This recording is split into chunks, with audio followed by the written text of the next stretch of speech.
and welcome or welcome back to my channel, Lydia Lost the Plot. And today it's time for another book tag.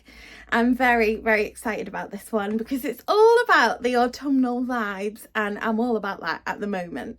And this was originated by @the_book_bell. I have to look down because I've not got a very good memory.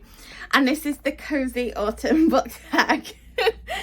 And the first question, we'll just dive right in. The first question is, what book always reminds you of fall/autumn, depending on where you are? And that book would have to be Claire Fuller's Unsettled Ground. Now, the reason why this reminds me of autumn is because I read it in autumn, and also it's set in the woods and in this really rural village, and I don't know what it is about that kind of gives off slightly spooky, slightly creepy, natural vibes, you know, like in the nature, in the leaves, in the twigs, in the bush, you know, that kind of vibe. And it's brilliant. I love this book, and it seems to have come and gone a little bit, and I would love to introduce this book to more readers. So if you haven't yet got your hands on this and you haven't yet heard of it, I cannot recommend it enough. I will read you a bit of the blurb so you can kind of get a bit of a taste for what this book is about. Twins Jeannie and Julius have always been different from other people.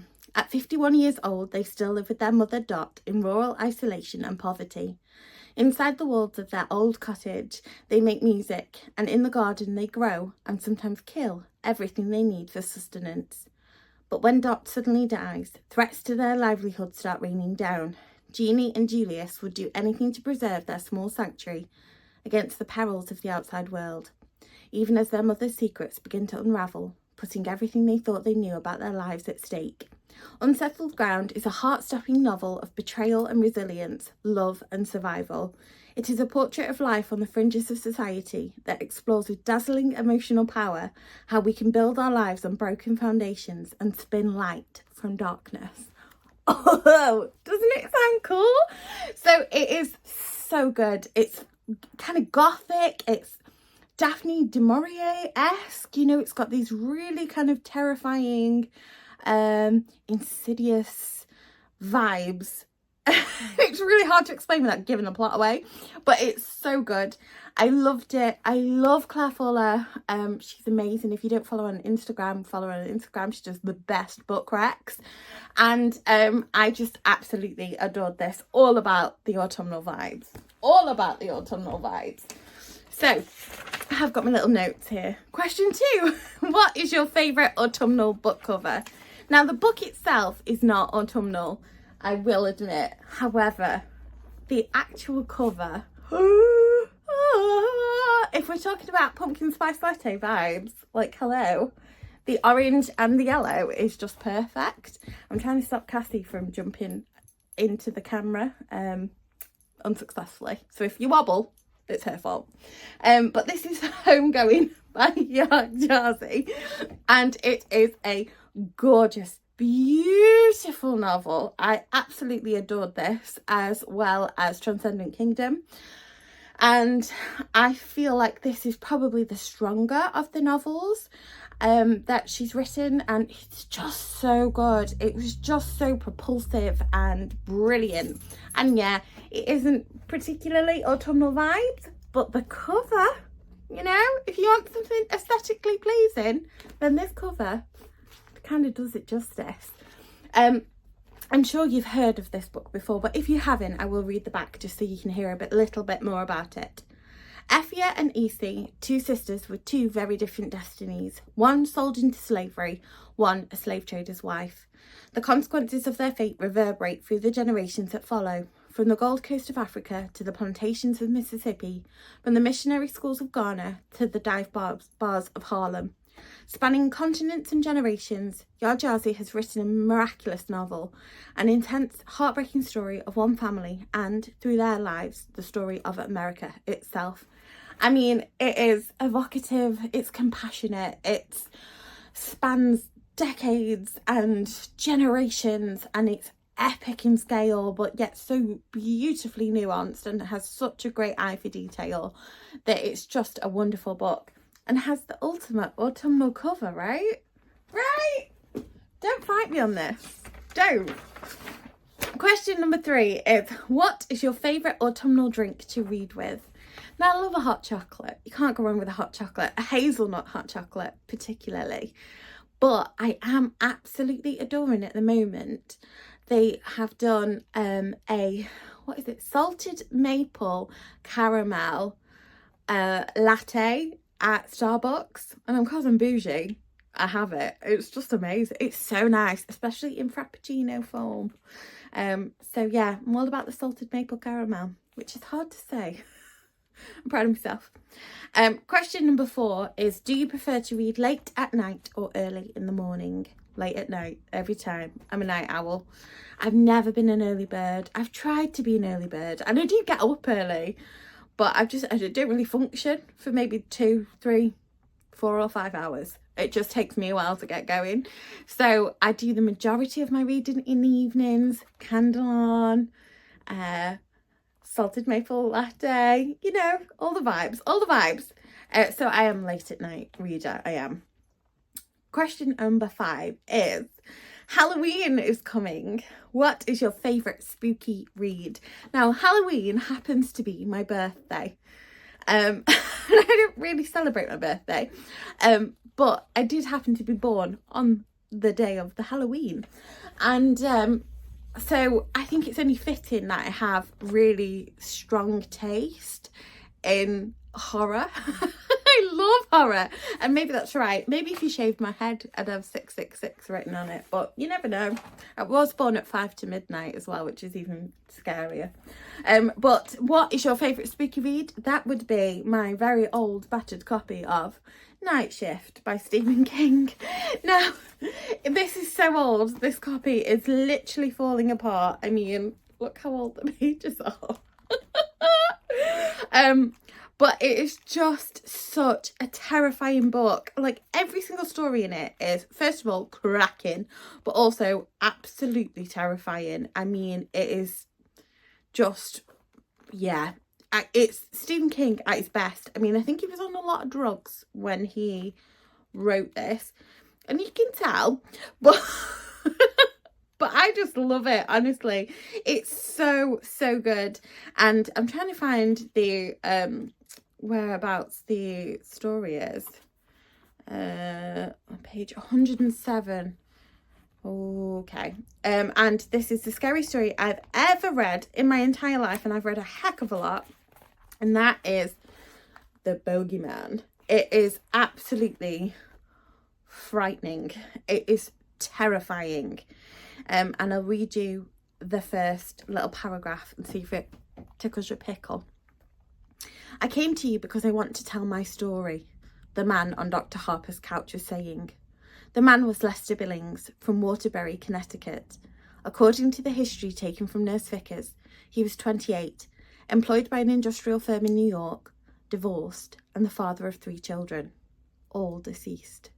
Right? It's creepy. It's just so good. The whole collection is brilliant. I remember reading it when I was maybe like 12 or 13. I know, inappropriate, but who cares? And it terrified the absolute bones of me. It frightened the absolute life out of me, and I loved it. So if you want something spooky and you haven't read this yet, get it on your TBR. Halloween's coming. Scare yourself. So the next question is, what is the ultimate comfort read for you? That would be another Stephen King. Bear with me. You know what I'm like. I'm a Stephen Girl fangirl, but that is the stand. I am thinking about getting a tattoo with a quote from this on my body. I love this so much. And it's a comfort read because you go into it. I mean, it's massive. Look.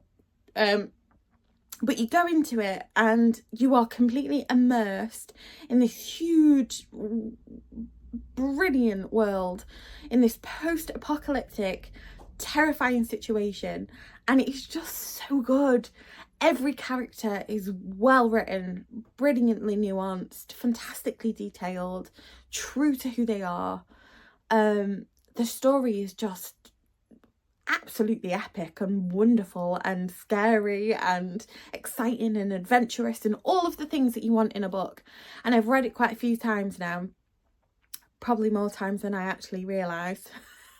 And I'm thinking about rereading it again this winter because this autumn, should I say, this autumn winter, because I just love it so much. And this is my beloved copy that is from my mother, who has passed away, and it's just, yeah, I hold it so dear to my heart.